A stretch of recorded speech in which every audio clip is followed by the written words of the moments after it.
हर हर महादेव, जय श्री राम। दोस्तों, स्वागत है आपका अपने YouTube चैनल में। आइए आज आपको सुनाते हैं बुधवार व्रत कथा। एक समय किसी नगर में एक बहुत ही धनवान साहूकार रहा करता था। साहूकार का विवाह नगर की सुंदर और गुणवती लड़की से हुआ था। एक बार वो अपनी पत्नी को लेने के लिए बुधवार के दिन ससुराल गया। पत्नी के माता पिता से विदा कराने के लिए कहा। माता पिता बोले कि बेटा, आज बुधवार है, बुधवार को किसी भी शुभ कार्य के लिए यात्रा नहीं करते। लेकिन वह नहीं माना। उसने बहन की बातों को न मानने की बात कही। दोनों ने बैलगाड़ी से यात्रा प्रारंभ की। 2 कोस की यात्रा के बाद उसकी गाड़ी का एक पहिया टूट गया। वहां से दोनों ने पैदल ही यात्रा शुरू की। रास्ते में पत्नी को प्यास लगी तो साहूकार उसे एक पेड़ के नीचे बैठाकर जल लेने के लिए चला गया।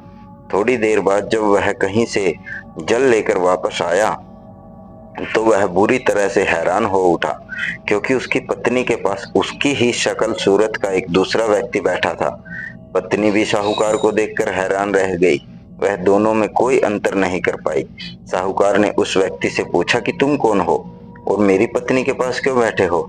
साहूकार की बात सुनकर उस व्यक्ति ने कहा कि अरे भाई, यह मेरी पत्नी है। मैं अपनी पत्नी को ससुराल से विदा करा कर लाया हूँ, लेकिन तुम कौन हो जो मुझसे ऐसे प्रश्न कर रहे हो?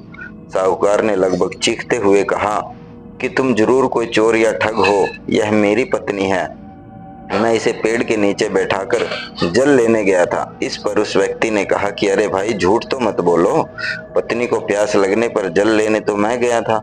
मैं तो जल लाकर अपनी पत्नी को पिला भी दिया।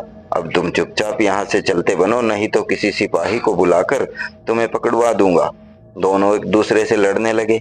उन्हें लड़ता देख बहुत से लोग वहां पर इकट्ठे हो गए। नगर के कुछ सिपाही भी वहां पर आ गए। सिपाही उन दोनों को पकड़कर राजा के पास ले गए। सारी कहानी सुनकर राजा भी कोई निर्णय नहीं कर पाया। पत्नी भी उन दोनों में से अपने वास्तविक पति को नहीं पहचान पा रही थी। राजा ने उन दोनों को कारागार में डाल देने को कहा। राजा के फैसले को सुनकर असली साहूकार बहुत डर गया। तभी आकाशवाणी हुई कि साहूकार, तूने माता पिता की बात नहीं मानी और बुधवार के दिन अपनी ससुराल से प्रस्थान किया। यह सब भगवान बुद्ध देव के प्रकोप से हो रहा है।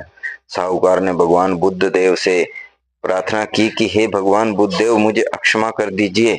मुझसे बहुत बड़ी गलती हुई है। भविष्य में अब कभी बुधवार के दिन यात्रा नहीं करूंगा और सदैव बुधवार को आपका व्रत किया करूंगा। साहूकार की प्रार्थना से प्रसन्न होकर भगवान बुद्ध देव ने उसे क्षमा कर दिया। तभी दूसरा व्यक्ति राजा के सामने से गायब हो गया। राजा और दूसरे लोग इस चमत्कार को देखकर हैरान हो गए। भगवान बुद्ध देव की कृपा से राजा ने साहूकार और उसकी पत्नी को सम्मान पूर्वक विदा किया।